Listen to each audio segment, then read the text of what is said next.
नमस्कार. श्री स्वामी समर्थ. बघा, बघता बघता श्रावणातला चौथा म्हणजे शेवटचा श्रावणी सोमवार आला. या वर्षीचे 3 श्रावणी सोमवारचे व्रत आपण पूर्ण केलेले आहे. 3 श्रावणी सोमवारी आपण वेगवेगळी शिवामूठ अर्पण सुद्धा केलेले आहे. पहिल्या श्रावणी सोमवारी आपण तांदूळ शिवामूठ म्हणून अर्पण केली.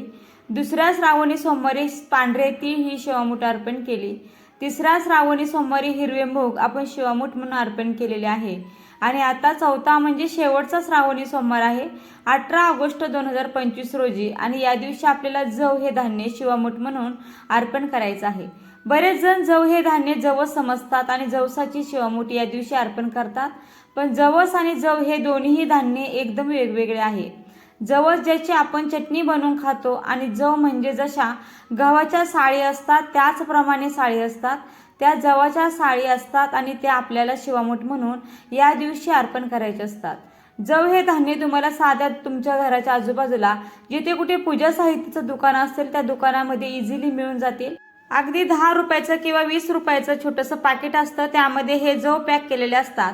आणि ते 1-2 पॅकेट तुम्ही आणायचे आहे. त्याच्यामध्ये थोडंसं पाणी टाकायचं आहे आणि ते ओलसर करून घ्यायचे आहे आणि त्याची 3 वेळा शिवामूठ आपल्याला शिवामुठीचा मंत्र म्हणून शिवलिंगावरती अर्पण करायचे आहे.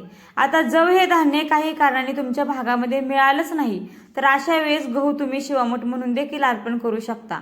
पण जवस चुकून देखील शिवामूठ म्हणून या दिवशी अर्पण करू नये.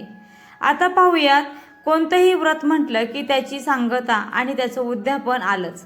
तर या वर्षीच्या श्रावणी सोमवारचं उद्यापन आपल्याला चौथ्या श्रावणी सोमवारी हे करायचं आहे. कारण हा शेवटचा श्रावणी सोमवार आहे आणि उद्यापन म्हणजे काही नाही. महादेवाच्या मंदिरात शिवामूठ व्रताचं उद्यापन करा. पण काही कारणाने मंदिरात जाणं शक्य नाही झालं तर घरच्या घरी सुद्धा तुम्ही उद्यापन करू शकता. घरच्या घरी उद्यापन करण्यासाठी शिवपूजा करून घ्यायची, शिवामूठ अर्पण करून घ्यायची आणि त्यानंतर एखादं जोडपं बोलवायचं आहे. ज्या जोडप्याला लक्ष्मीनारायणाची जोडी म्हणून घरी आल्यानंतर त्यांचा मानपान करायचा आहे, त्यांना बसण्यासाठी आसन द्यायचं आहे, त्या महिलेला हळदी कुंकू लावायचं आहे, त्या दादांनाही कुंकू लावायचं आहे. शक्य झालं तर त्यांचं पाद्यपूजन सुद्धा करायचं आहे. त्यांना उपवास नसेल तर जेवणासाठी तयार असतील तर यथाशक्ती तुम्हाला जे काय बनवणार ते तुम्ही त्यांना जेवू घालू शकता किंवा चहा, दूध, ज्यूस, फळं खाण्यासाठी त्यांना द्यायचे आहेत. आणि तुम्हाला जी काही घडेल ती दक्षिणा त्यांना ब्राह्मण समजून त्या दादांना द्यायची आहे आणि त्या महिलेची ओटी देखील भरायची आहे. याप्रमाणे साधं सोपं तुम्हाला शिवामूठ व्रताचं उद्यापन हे करायचं आहे. घरी जर जोडपं मिळालं नाही तर अशा वेळेला शिवमंदिरामध्ये जाऊन तुम्ही उद्यापन देखील करू शकता. बघा, शिवमंदिरामध्ये उद्यापनाला जाण्यापूर्वी घरची शिवपूजा तुम्हाला करून घ्यायची आहे, शिवमूठ देखील अर्पण करून घ्यायचे आहे. आणि त्यानंतर शिवमंदिरामध्ये जाण्यासाठी घरचं 1 तांब्याभर पाणी तुम्हाला भरून घ्यायचं आहे. शिवलिंगावरती अर्पण करण्यासाठी बेलपत्र, पांढरी फुलं घ्यायची आहेत. अजून काही पूजनासाठी साहित्य तुम्हाला घ्यायचं असेल जसे की दिवा वगैरे ते देखील तुम्हाला घ्यायचं आहे आणि शिवमंदिरामध्ये जायचं आहे. त्याचबरोबर घरून ओटीचं साहित्य आणि यथाशक्ती तुम्हाला जी काही घडेल ती दक्षिणा सुद्धा तुम्हाला घ्यायची आहे. शिवमंदिरामध्ये गेल्यानंतर शिवलिंगाचं पूजन करायचं आहे आणि तिथेच एखादी महिला असेल तर तिला हळदी कुंकू लावून तिची ओटी भरायची आहे. यथाशक्ती जी काही दक्षिणा घडेल ती द्यायची आहे आणि अशा प्रकारे तुम्हाला आपल्या शिवामूठ व्रताचं उद्यापन करायचं आहे. आणि हो, शक्य झालं तर शिवमंदिरामध्ये शिवपूजा झाल्यानंतर जव हे धान्य देखील तुम्ही शिवामूठ म्हणून अर्पण करू शकता. आणि पहिल्या 3 सोमवारी जर तुम्ही तुमच्या घरच्या घरी रुद्राभिषेक केलेला नसेल तर या चौथ्या श्रावणी सोमवारी आवर्जून घरच्या घरी रुद्राभिषेक तुम्ही करू शकता. रुद्राभिषेक कसा करावा हा व्हिडिओ देखील आपल्या चॅनलवरती अपलोड झालेला आहे. आता शिवमंदिरामध्ये जाताना आवर्जून नैवेद्यासाठी काहीतरी घेऊन जायचं. जसे की भगवान शिवांना पांढरा रंग खूप प्रिय आहे. तर मग बघा, पांढऱ्या रंगाची कोणतीही मिठाई किंवा साखर, दूध, साखर किंवा दही भात सुद्धा तुम्ही शिवमंदिरामध्ये नैवेद्यासाठी घेऊन जाऊ शकता. याशिवाय श्रावणातला शेवटचा श्रावणी सोमवार आहे तर शिवलीला अमृताचं 1 दिवसाचं पारायण करणं शक्य झालं तर आवर्जून करा. 1 दिवसीय शिवलीला अमृत पारायण करावं. हा व्हिडिओ सुद्धा मी चॅनलवरती अपलोड केलेला आहे. तसेच पारायण करण्यासाठी एवढा वेळ नसेल तर पारायण करणं काही कारणाने शक्य नसेल तर अशा वेळेस या दिवशी शिवलीला अमृतातील 11वा अध्याय ज्याला आपण रुद्र अध्याय म्हटलं जातं तर याचा देखील आवर्जून पठण तुम्ही करावं किंवा हा जो 11वा अध्याय तो देखील तुम्ही वाचू शकता. तसेच हे पण तुम्हाला जर वाचता येत नसेल, तुमच्याकडे 11वा अध्यायाचं पुस्तक नसेल, तर अशा वेळेला शिवलीला अमृतातील 11वा अध्याय तुम्ही मोबाईलवर संध्याकाळी प्रदोष काळामध्ये आवर्जून ऐकू शकता. तसेच या 4थ्या श्रावण सोमवारी पूजा म्हणून, सेवा म्हणून तुम्ही 108 बेलपत्र शिव अष्टोत्तर नामावली म्हणत ते अर्पण करावी. पण काही कारणाने समजा जर का तुम्हाला 108 बेलपत्र मिळाले नाही, तर अशा वेळेला समजा तुमच्याकडे एकच बेलपत्र असेल, तर एक बेलपत्र आपल्या उजव्या हातामध्ये धरा, शिव अष्टोत्तर नामावली म्हणा किंवा ऐका आणि त्यानंतर ते बेलपत्र शिवलिंगावरती अर्पण करा. म्हणजे शिवाची 108 नावे घेऊन तुम्ही शिवलिंगावरती बेलपत्र अर्पण केलेले आहे, याचं पुण्यफळ तुम्हाला मिळेल. आणि समजा तुमच्याकडे 4-5 अशी काही बेलपत्र असतील, तर ती एखाद्या प्लेटमध्ये ठेवा, त्या प्लेटवर आपला उजवा हात ठेवा आणि त्यानंतर शिव अष्टोत्तर नामावली मोठ्याने म्हणा, किमान स्वतःला ऐकू येईल अशा आवाजामध्ये किंवा ऐका आणि त्यानंतर जी काही बेलपत्र आहेत ती एक एक करून शिवलिंगावरती अर्पण करायची आहेत. आणि हो, आवर्जून या दिवशी सुरुवातीला गणपतीची, त्यानंतर शिवशंकरांची, त्यानंतर आपल्या कुलदैवताची, कुलदेवीची आणि त्यानंतर गुरूंची, म्हणजे या 5 आरती करून आपल्याला या व्रताचं उद्यापन जे आहे, जी सांगत आहे ती करायची आहे. आता सोमवारच्या पूजेचे थोडक्यात नियम देखील जाणून घेऊया. जर तुम्हाला शिवलिंगावर दुधाने अभिषेक करायचा असेल, तर ते दूध कच्चं असावं, ज्याला निरसं दूध असं म्हटलं जातं. त्यातल्या त्यात गाईचं दूध असावं. बघा, तापवलेलं दूध वापरायचं नाहीये, त्यामुळे आपल्याला पॅकेटचं दूध आणून त्याचा अभिषेक शिवलिंगावरती करायचा नाहीये. तर शिवलिंगावर कोणत्याही पदार्थाचा अभिषेक करायचा म्हटला तरी सर्वात पहिल्यांदा आपल्याला पाण्याचाच अभिषेक करून घेणं अनिवार्य आहे.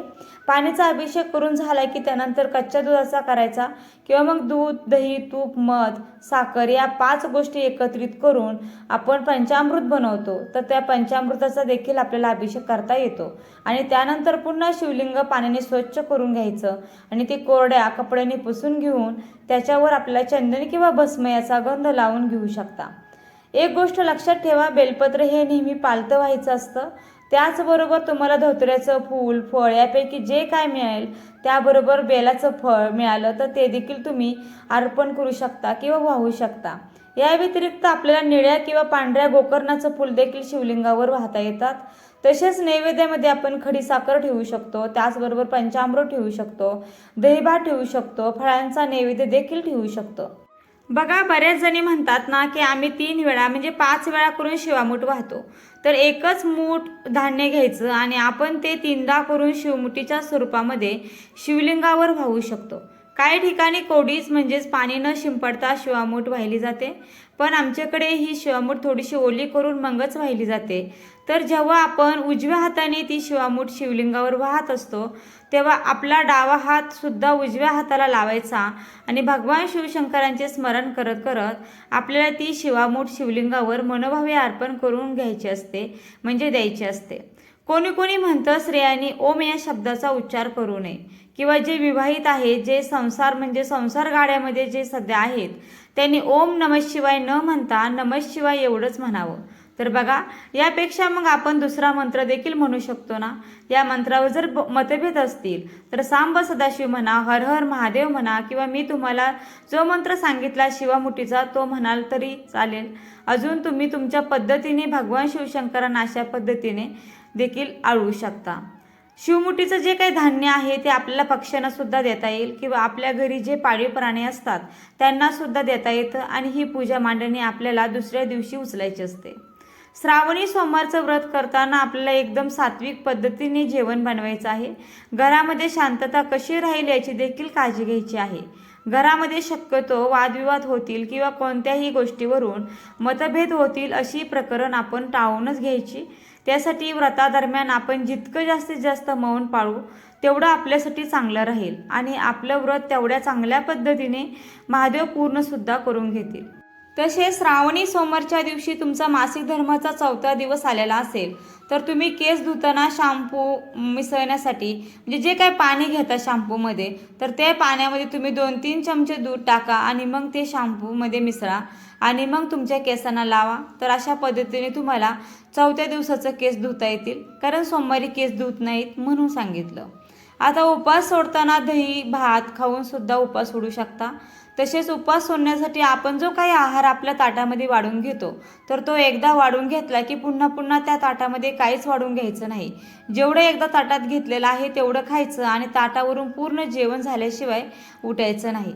श्रावणी सोमवारचं व्रत तसे सगळेजण करू शकतात. यामध्ये महिला असतील, पुरुष, कुमार, कुमारिका, सवाशण, विधवा असा कोणताही भेद नाहीये. ज्यांची महादेवांवर श्रद्धा आहे किंवा महादेवांचा आशीर्वाद आपल्याला प्राप्त व्हावा तर अशी इच्छा बाळगणाऱ्या सर्वांनीच श्रावणी सोमवारचं व्रत करावं.